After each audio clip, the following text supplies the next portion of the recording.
सुप्रभात प्यारे बच्चों, हिंदी की कक्षा में आपका स्वागत है। बच्चों, पिछली कक्षा में हमने आपको नाना साहब की पुत्री देवी मैना को भस्म कर दिया पाठ का सार बताया था। देवी मैना के विषय में बताया था, उसकी चारित्रिक और स्वभावगत विशेषताओं से अवगत कराया था, पाठ में आए महत्वपूर्ण बिंदुओं से अवगत कराया था। तो चलिए अब हम आगे बढ़ते हैं, पाठ का वाचन शुरू करेंगे, साथ साथ समझने का प्रयास करेंगे। पाठ के अंतर्गत हमें बताया गया है कि मातृभूमि की स्वतंत्रता और उसकी रक्षा के लिए जिन्होंने अपने प्राण न्यौछावर कर दिए, उनके जीवन का उत्कर्ष हमारे लिए गौरव और सम्मान की बात है। ये बात किसके लिए कही गई है बच्चों? ये बात कही गई है हमारे स्वतंत्रता सेनानियों के लिए, जिन्होंने अपना सर्वस्व समर्पण कर दिया हमारे देश के लिए, हमें आजादी दिलाने के लिए। तो उस गौरवशाली किंतु विस्मृत परंपरा से किशोर पीढ़ी को परिचित कराने के उद्देश्य से इस रचना को हिंदू पंच के बलिदान अंक से लिया गया है। हिंदी गद्य के प्रारंभिक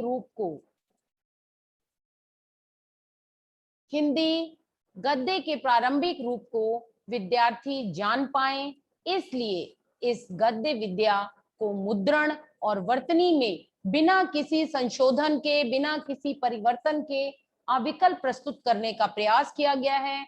जब आप ये इस पाठ का वाचन करेंगे, हमने वाचन सप्ताह के अंतर्गत इस पाठ का वाचन भी आप सभी से करवाया है, आपने देखा होगा कि इसमें कुछ शब्द जो हैं वो जुड़े हुए आ रहे होंगे। तो वो यहाँ जैसा वो मुद्रण था वैसा का वैसा ही उसे यहाँ पर अंकित किया गया है, छापा गया है। ठीक है, तो चलिए पाठ के वाचन की तरफ बढ़ते हैं, साथ साथ ही काठिन्य निवारण भी करेंगे। तो आप अपने हाथ में अपनी कलम रखें, पेंसिल रखें, किताब रखें, ताकि आप साथ के साथ इसे सॉल्व भी करते रहें।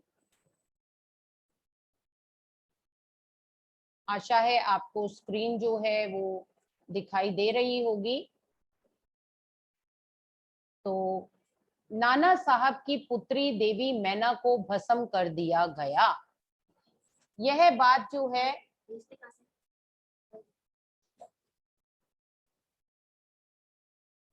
तो बच्चों आपने यहाँ पर जाना कि जो विद्रोही नेता थे धुंधुपत जी, नाना साहब, वो कानपुर में असफल होने पर जब वहां से भागने की नौबत आई तो वे अपनी पुत्री को अपने साथ ले जाना नहीं ले जा पाए जल्दबाजी में। तो देवी मैना जो थी, जो उनकी पुत्री है, वो बिठूर में पिता के महल में रहती थी। बिठूर, बिठूर क्या है बेटा? जगह का नाम है, ठीक है। तो वो वहां पर रहती थी और पर विद्रोह दमन के बाद अंग्रेजों ने बड़ी क्रूरता से उस निरीही और निरपराध देवी को अग्नि में भस्म कर दिया। उसका रोमांचकारी वर्णन पाषाण हृदय को भी एक बार द्रवीभूत कर देता है। तो यहाँ पर देखिए जो शब्द आए के अर्थों से परिचित करवाएंगे आपको। विरोधी, विद्रोही, विद्रोही का क्या अर्थ है? बगावत करने वाला। दमन करना, दमन करना का क्या अर्थ है? दमन करना, दमन करना का अर्थ लिख लीजिए, दबाना। क्रूरता, क्रूरता का अर्थ है निर्दयता। निरीही, निरीही का अर्थ है बेचारी। निरपराध, निरपराध का अर्थ है निर्दोष।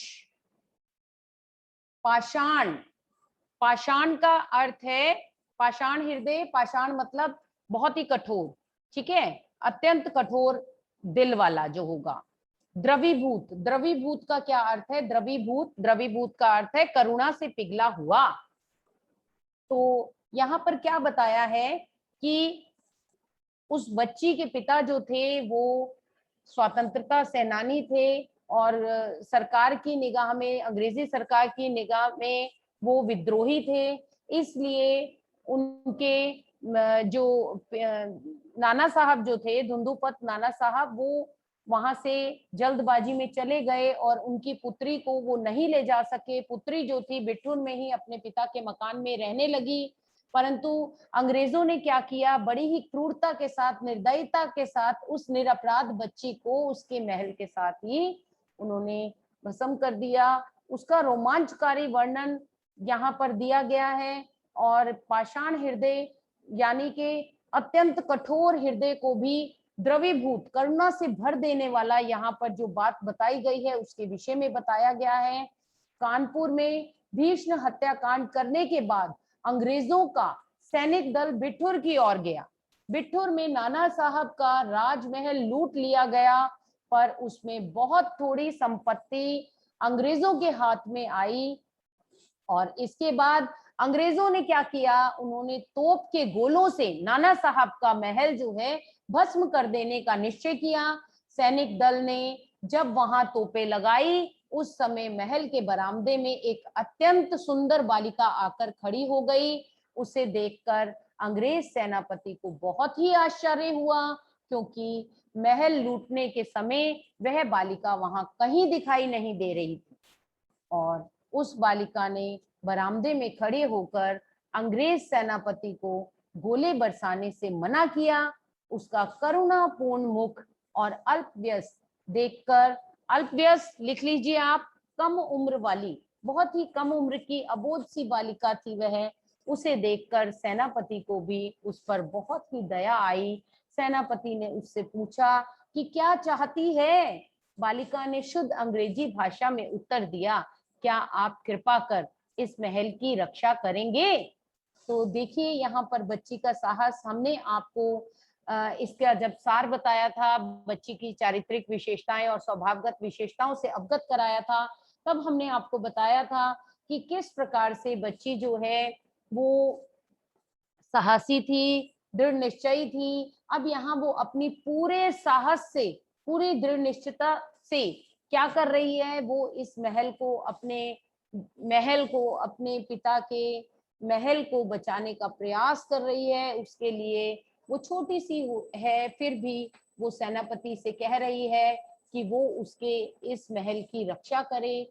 तो यहाँ उसके साहसीपन को दर्शाया गया है और उन लोगों के विषय में बताया गया है जो हमारे देश के लिए अपना सर्वस्व बलिदान कर चुके हैं। और तो और उन्होंने अपने बच्चों की भी परवाह नहीं की। और इस प्रकार से नाना साहब जो थे, वो जब उन्हें वहां से जाना पड़ा तो वो अपनी बच्ची को भी नहीं ले जा पाए, अपने परिवार से भी दूर हो गए। तो बच्चों, हमने यहाँ पर इस पृष्ठ की का वाचन किया और इसे समझने का प्रयास किया। आशा है आप इसे समझे होंगे। समय के अभाव के कारण हम इसे यहीं पर विराम देंगे। अगली कक्षा में आपसे पुनः भेंट करेंगे और पृष्ठ संख्या 52 से हम अगली कक्षा में पढ़ेंगे। तब तक के लिए आपसे अनुमति चाहती हूँ। धन्यवाद।